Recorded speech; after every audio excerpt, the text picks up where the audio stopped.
Hello everyone, Chef Marissa Catanzaro here today. And Gianna. Today we're going to be preparing for you Sogliola Milanese, which is Breaded lemon sole. this recipe will be in my cookbook, The Next Generation. Let's get started. These are our ingredients that we need.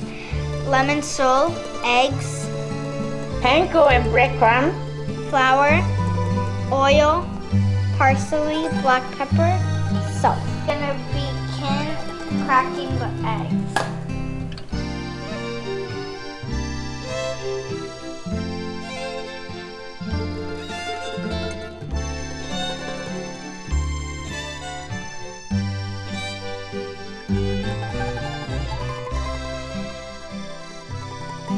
This is our final project. Thank you for watching.